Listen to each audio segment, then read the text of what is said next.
Buenas tardes para todos. La verdad que es un gusto volver a estar por segunda vez en estas jornadas vinculadas con el afianzamiento del Estado de Derecho.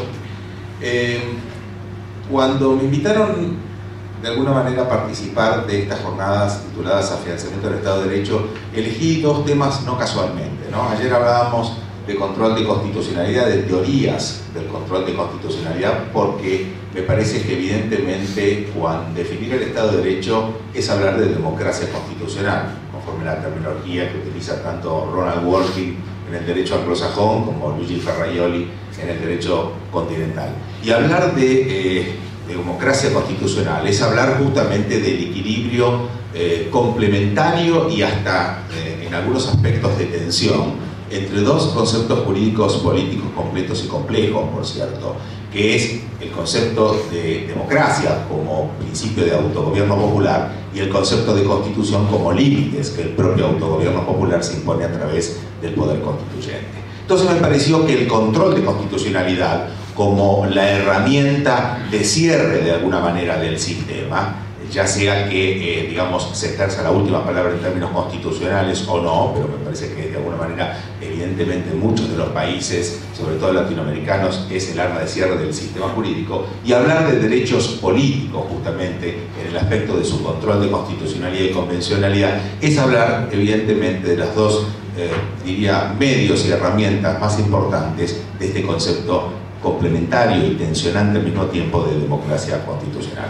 Y cuando escuchaba al doctor Daniel Mendonca y cuando escuchaba también a Pablo Villalba hablar de aspectos constitucionales y procesales constitucionales y aspectos vinculados hoy con estos nuevos desafíos, estos nuevos paradigmas que nos plantea también el control de convencionalidad, decía cuántos problemas comunes tenemos en Latinoamérica desde el aspecto constitucional.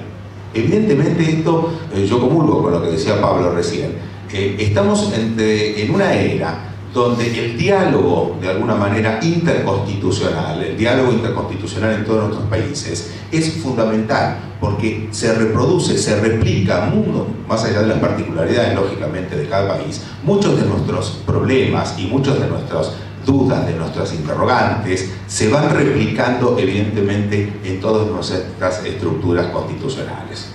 Entonces, bueno, el tema de derechos políticos me pareció justamente uno de los temas de alguna manera más atractivos, uno de los temas fundantes de la democracia, porque evidentemente los derechos políticos son fundantes de la democracia, son condicionantes de la democracia, como dice Norberto Bobbio en su teoría de la política. Y me parece que el tema de derechos políticos está, más allá de ser fundante de la democracia, es un tema que, aunque parezca mentira, inicialmente no se le dio el lugar, no se le dio la importancia en el desarrollo progresivo que han tenido a lo largo de los años. Yo creo que los derechos políticos aparecen realmente en su auténtica dimensión a partir de que se asocian justamente con este concepto de democracia, con el desarrollo de la democracia, que es un concepto más allá de su antigüedad y de todos los, digamos, lugares o eventualmente cuestiones vinculadas con formas de democracia en la antigua Grecia. Sin ningún tipo de duda, el concepto moderno de democracia como democracia social aparece en los últimos años.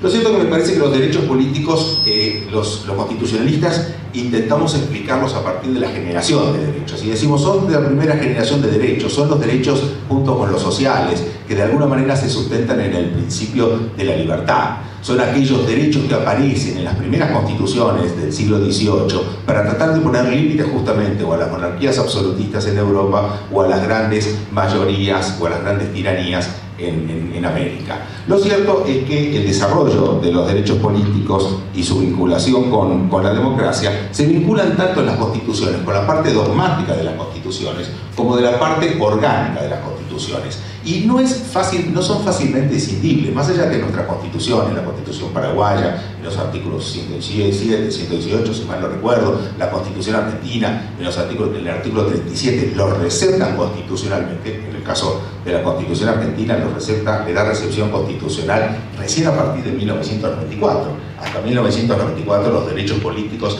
no estaban receptados expresamente en el texto constitucional argentino, sino se derivaban de una norma, que es el artículo 33 de la Constitución, de derechos no enumerados o derechos implícitos, y vinculados lógicamente con el principio de soberanía popular y con la forma republicana de gobierno. Pero lo cierto es que los derechos políticos están tanto en la parte dogmática de las constituciones como en la parte orgánica, porque se vinculan tanto con los derechos individuales como con la forma y la organización del poder.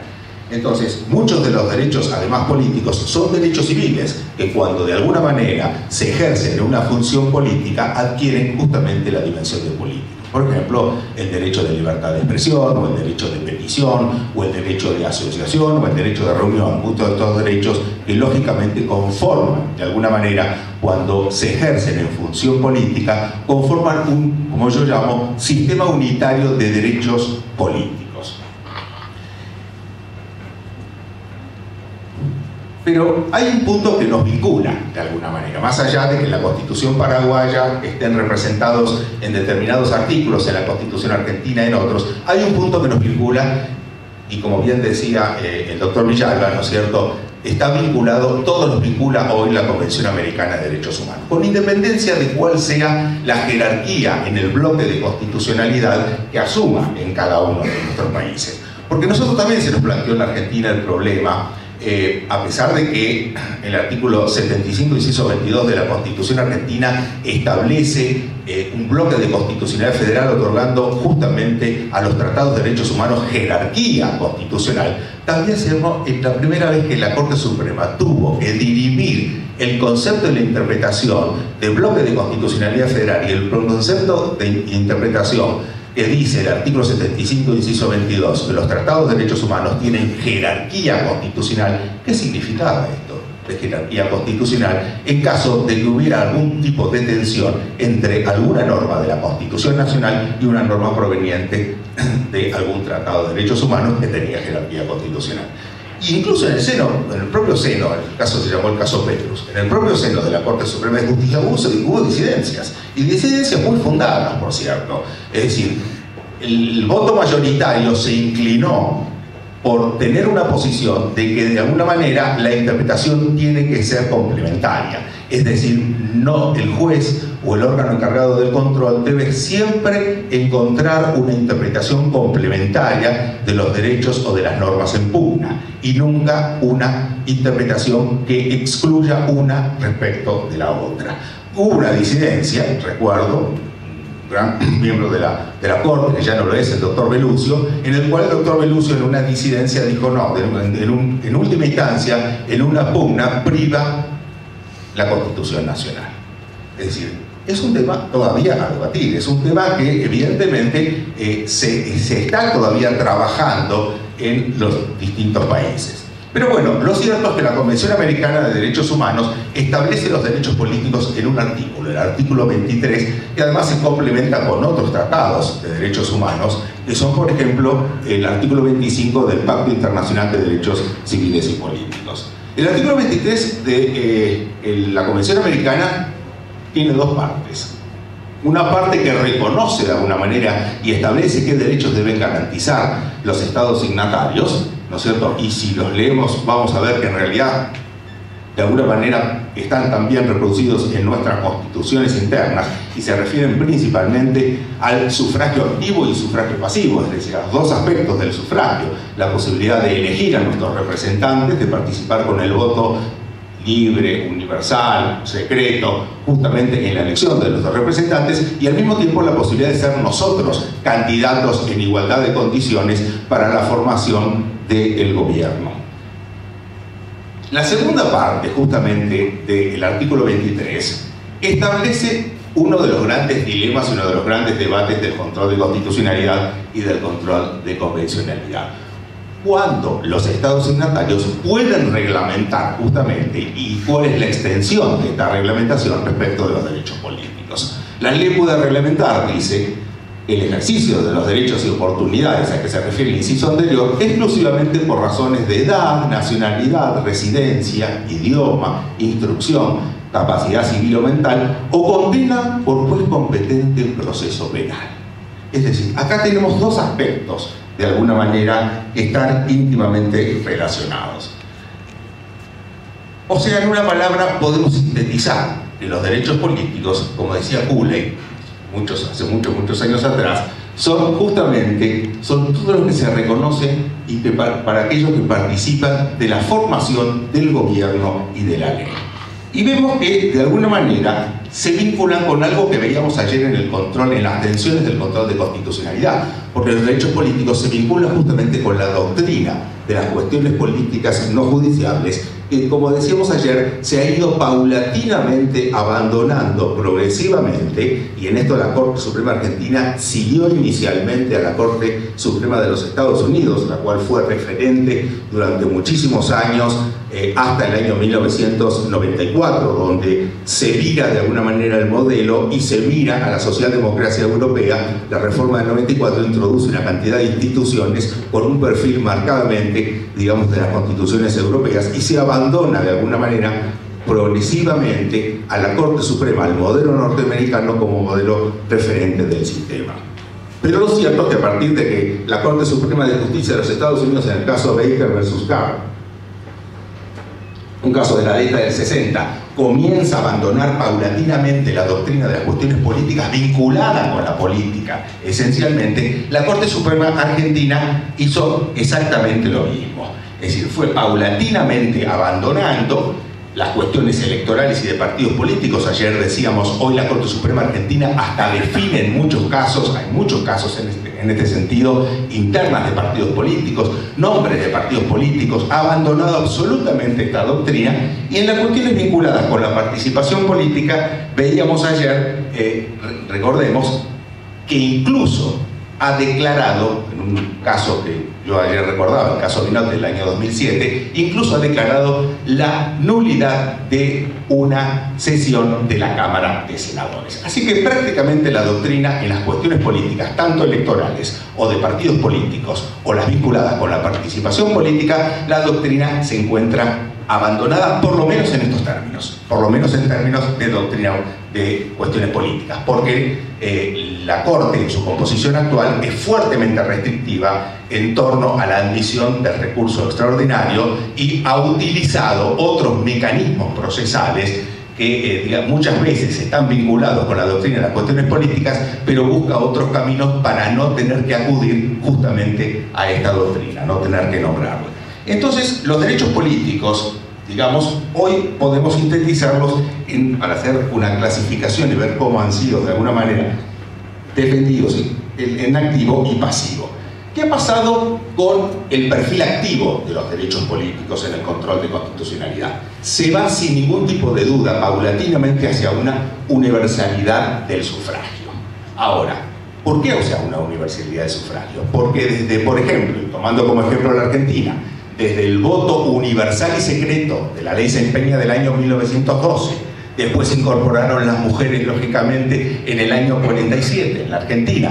Hoy, prácticamente, la tendencia del control de constitucionalidad respecto al aspecto activo del derecho político es a tratar de universalizarlo de la mayor manera posible. Por ejemplo, la Corte Suprema de Justicia, hace pocos años atrás, declaró la inconstitucionalidad de un artículo del Código Nacional Electoral que impedía a los detenidos, ¿sí?, que estaban sin condena votar, estaban excluidos del padrón. Bastaba que estuvieran procesados y detenidos para excluirlos del padrón electoral. Declaró la inconstitucionalidad de esos incisos del artículo 3 del Código Electoral.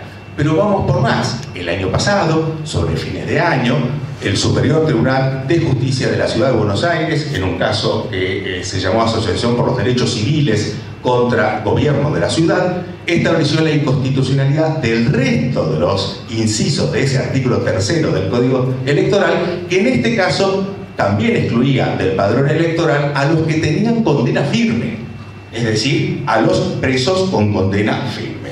Hoy, digamos, estos fallos obligan al gobierno argentino a establecer un sistema de votación para las próximas elecciones, y no solamente a las personas detenidas no condenadas, sino a las personas detenidas con condena firme. Entonces, evidentemente, en el aspecto, en el rol activo de la protección de los derechos políticos, vamos sin duda a una universalidad del voto.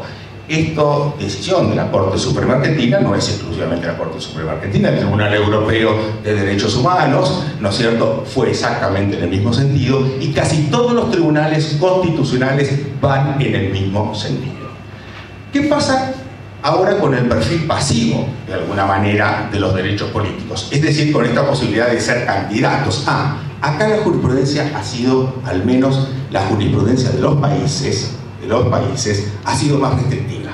Es decir, en términos generales, en mi país rige un caso que se llamó Partido Nuevo, en el cual, fíjense, un caso bastante curioso, es del año 2004, se presenta un candidato a senador nacional. Ese candidato a senador nacional tenía denuncias por delitos vinculados con fraude de la administración pública. Lo cierto es que todavía, digamos, el juez electoral, que es el juez que examina las condiciones, dice, rige la presunción de inocencia, lógicamente, se apela, se va a la Cámara de Apelaciones, mientras tanto se produce la elección, el senador es elegido por una gran cantidad de votos, su título es enviado al Senado de la Nación, lógicamente, para que le tome el juramento. En el ínterin, justo sale la sentencia de la Cámara de Apelaciones, de la Cámara Nacional Electoral, y esa sentencia determina que basta, escuchen esto, basta una condena de juez penal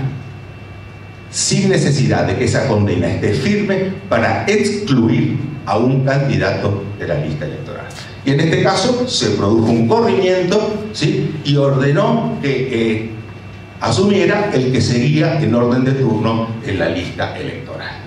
A mi criterio, yo fui muy crítico, les aclaro, de este fallo, más lo critiqué no solamente públicamente, sino a través de artículos, y creo que este fallo hoy, por lo que vamos a ver a continuación, es inconvencional, de alguna manera. ¿Cuáles son? Vamos ahora al control de convencionalidad de los derechos políticos. ¿Cuáles son los estándares de protección de los derechos políticos edificados justamente por la Corte Interamericana de Derechos Humanos? La Corte Interamericana, en términos generales, ha tratado el tema de derechos políticos en varios casos, pero hay 5 o 4 casos paradigmáticos que realmente son interesantes para analizar. Yatama con Nicaragua del año 2005, Castañeda Guzmán con Estados Unidos Mexicanos del año 2008, Manuel Cepeda Vargas con Colombia del 2010 y López Mendoza con Venezuela, quizás uno de los más interesantes, del año 2011.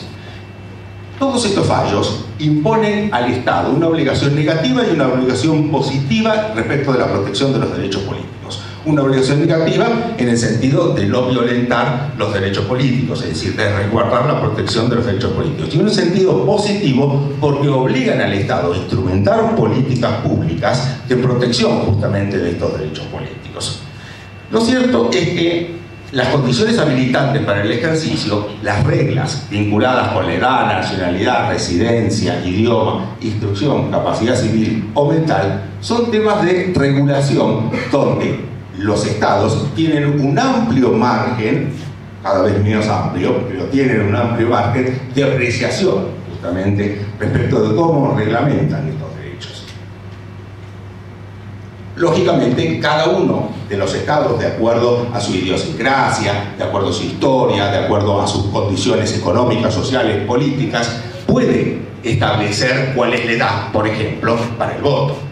16, 18, 21, la Constitución paraguaya creo que lo establece en 21 años, nosotros los argentinos ahora lo establecimos en 16 años, ¿no es cierto?, optativo, y 18 obligatorio. Es decir, hay un margen de apreciación de los estados y está vinculado con estas justamente reglas de edad. La nacionalidad, establecer si, por ejemplo, van a votar los extranjeros o no van a votar los extranjeros, van a votar los residentes, también es un margen de apreciación de los estados en la reglamentación del ejercicio de los derechos políticos. Lo mismo respecto de la residencia o del idioma, que pasa, por ejemplo, con las comunidades indígenas, si deben tener acceso justamente a las boletas electorales en sus idiomas nativos o tienen que establecer en doble.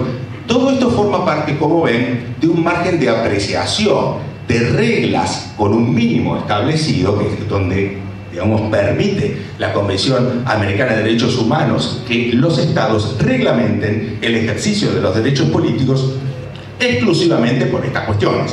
Es decir, es una norma abierta, pero cerrada en cuanto a digamos, a las condiciones con las cuales pueden ser reglamentados. Solamente edad, nacionalidad, residencia, idioma, instrucción y capacidad civil o mental.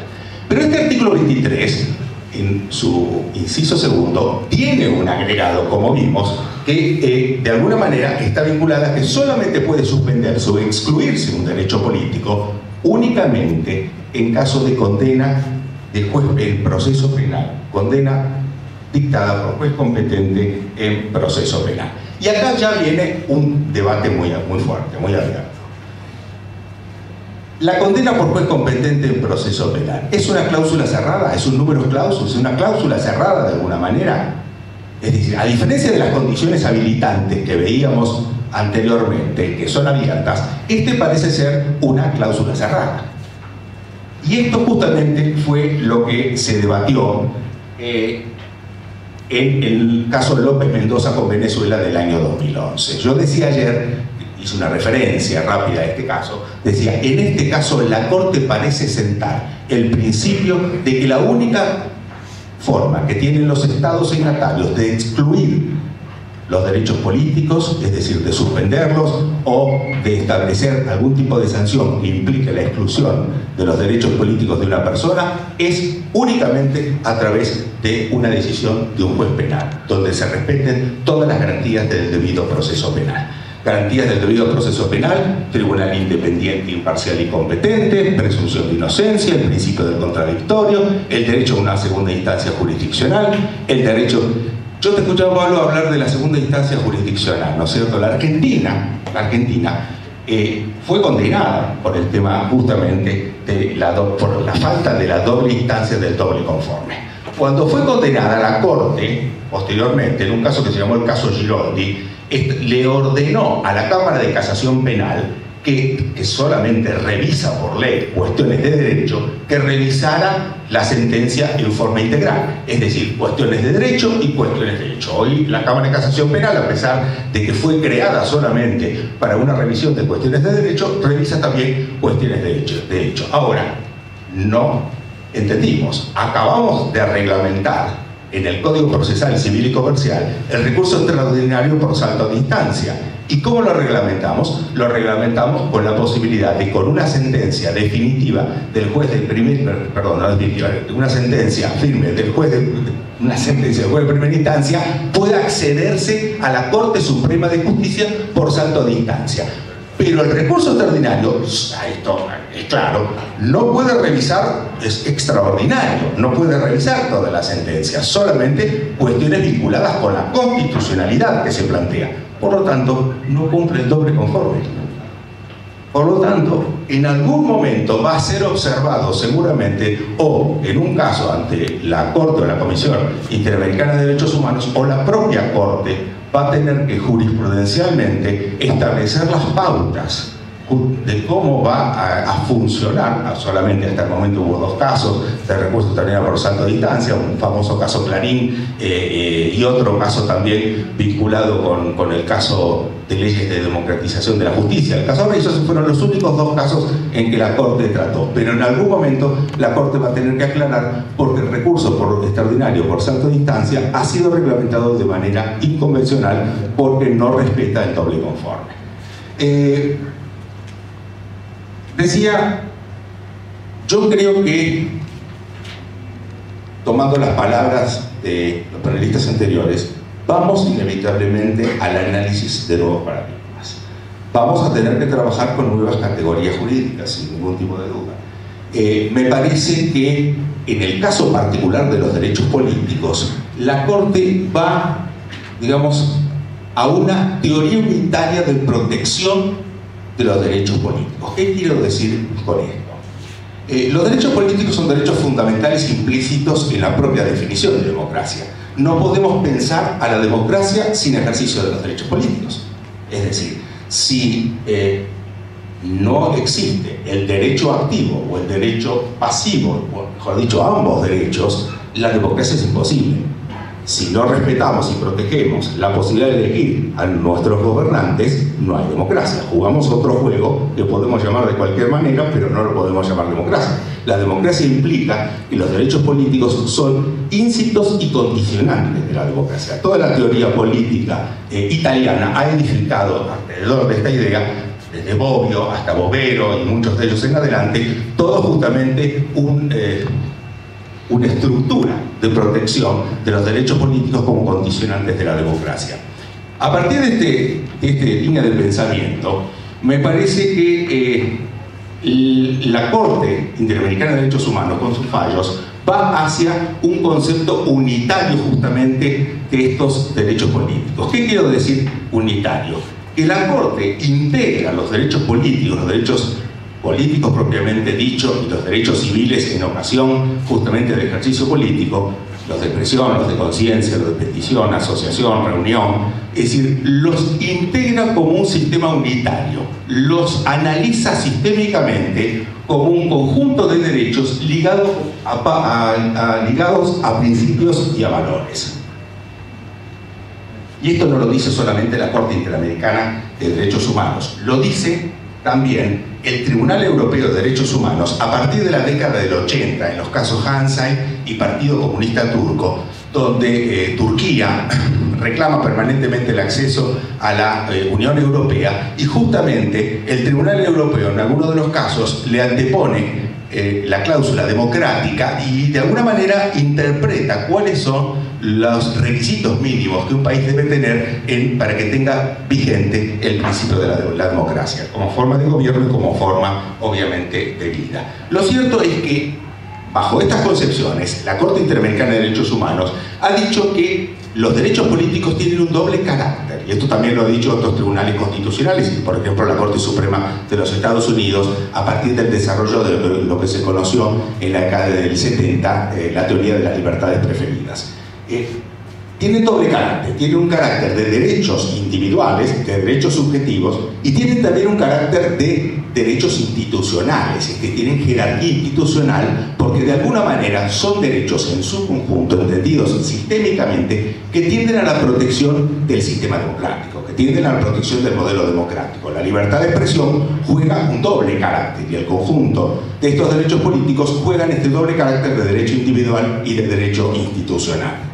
A partir de esta concepción, de este conjunto sistémico de derechos ligados a justamente valores y principios como el pluralismo, la tolerancia y el resguardo de las mayorías, me parece que la Corte Interamericana van en un sentido de que este conjunto constituye justamente, como dice allí, una condición para el poder público, un límite y una condición para el poder público. Como decíamos, es un límite en el sentido de que debe preservar y debe no violar los derechos políticos como derechos individuales y en este doble carácter. Y es justamente un compromiso del poder público en el armado de estructuras democráticas que garanticen y hagan plena vigencia en forma lo más plena posible de estos derechos vinculados con el ejercicio democrático. Y en este sentido, me parece, para finalizar, que la función reglamentaria del legislador debe ser interpretada con criterio restrictivo en este conjunto unitario de derechos políticos, en el ejercicio del control de constitucionalidad y en el ejercicio del control de convencionalidad. Me parece que la Corte va en esta dirección. Me parece que así como se ha generado la aplicación de criterios sospechosos de constitucionalidad para cuestiones vinculadas esencialmente con la discriminación, me parece que la Corte está en esta dirección también respecto de los derechos políticos. Está diciendo, constituyen un conjunto unitario, hay una obligación negativa y una obligación positiva por parte de los Estados, y toda norma limitativa de los derechos políticos puede ser declarada ilegítima cuando el Estado no consiga demostrar que responde a fines sustanciales antes que meramente convenientes y que se trata del medio menos restrictivo y no solo uno de los medios posibles para alcanzar la finalidad perseguida. Este concepto de interpretación constitucional vinculado con los derechos políticos se extrae justamente de este conjunto de fallos que yo cité hace un rato. Es decir, parecería que en el ejercicio de los derechos políticos va a haber muchos cambios en los sistemas o en los derechos internos de todos nuestros países. Yo decía ayer, cuando contaba el caso Petro de Colombia, que está viviendo Colombia en este momento, vinculado con el alcalde que fue destituido por el procurador, siendo un funcionario público, fue destituido e inhabilitado por 15 años, yo decía, evidentemente este caso va a terminar en la Corte Interamericana de Derechos Humanos y va a ser una nueva oportunidad para que la Corte o precise, ¿no es cierto?, algunas ideas vinculadas con que solamente puede ser sancionado en, digamos, la exclusión o suspensión de los derechos políticos a partir de un proceso penal, o de alguna manera vaya en dirección de otorgar a los estados un mayor marco de apreciación, un mayor marco de amplitud.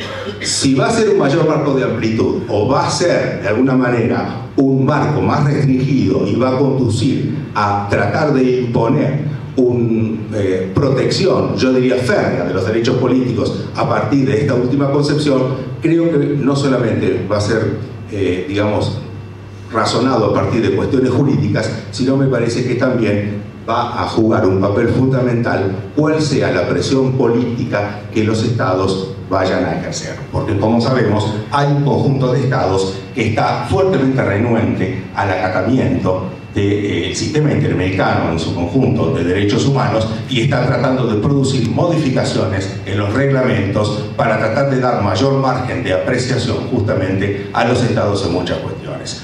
Por supuesto, si esto es una cuestión de soberanía, si como planteaba Pablo Villalba, esto es una cuestión de alguna manera de acatamiento, de cesión parcial de soberanía, en última instancia va a tener que ser decidido por la voluntad popular de todos los estados. Muchas gracias.